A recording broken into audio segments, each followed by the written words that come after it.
क्या आप जानते हैं द्रौपदी ने क्यों मांगा था भीष्म पितामह से पांडवों के लिए जीवन दान? महाभारत का कथानक अनेक रोचक और प्रेरक प्रसंगों से भरा हुआ है, जो काफी प्रेरणादायी होने के साथ जीवन संघर्ष में इंसान के हौसले में इजाफा करता है। इन कथाओं को मानव जीवन में आत्मसात करने से इंसानी जीवन की कई कठिनाइयों का स्वतः अंत हो जाता है।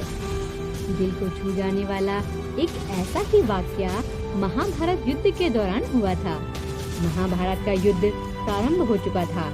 दोनों ओर के योद्धाओं के शव रणभूमि में गिर रहे थे। चारों तरफ जहां तक नजरें जाती थी, शवों के ढेर दिखाई दे रहे थे। कौरव और पांडव दोनों पक्षों के सैनिक वीर गति को प्राप्त हो रहे थे, लेकिन इस युद्ध के शुरुआती दौर में कौरव पक्ष को भारी हानि उठानी पड़ रही थी। पांडवों के युद्ध कौशल के आगे कौरव सैनिकों के शवों के ढेर लग गए थे। पांडव सेना जिस तरह मौत का तांडव दिखा रही थी, इससे कौरव महारथी चिंता करने लगे।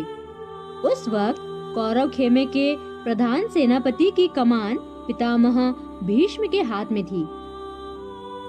कौरव शिविर में महारथी इस बात पर चिंता जता रहे थे कि कौरव पक्षों में ज्यादा क्षति हो रही है।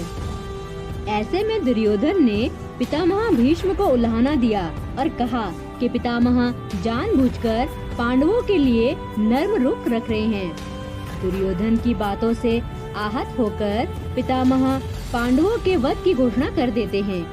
ऐसे में श्री कृष्ण चिंता में डूब जाते हैं और पांडवों की सुरक्षा का उपाय निकालने लगते हैं।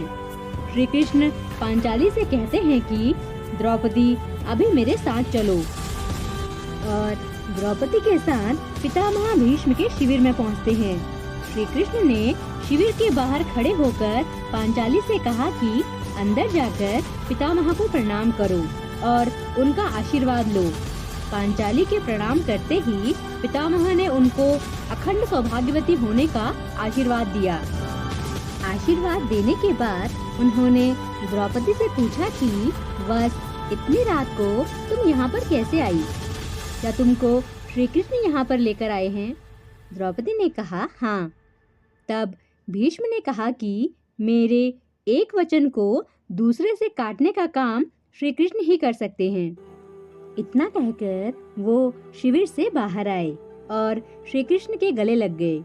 इसके बाद श्री कृष्ण ने द्रौपदी से कहा कि एक बार पितामह को प्रणाम करने से तुम्हारे 5 पतियों को जीवन दान मिल गया।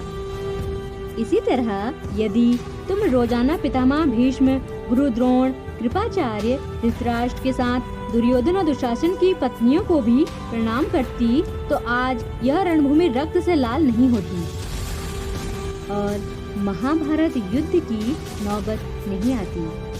इस कहानी का सार यह है कि बड़े बुजुर्गों को सम्मान देने और उनका आशीर्वाद लेने से बड़े कष्टों का हरण हो जाता है। इसलिए अपने वरिष्ठों की कभी अवहेलना नहीं करनी चाहिए और उनको हमेशा मान सम्मान देना चाहिए।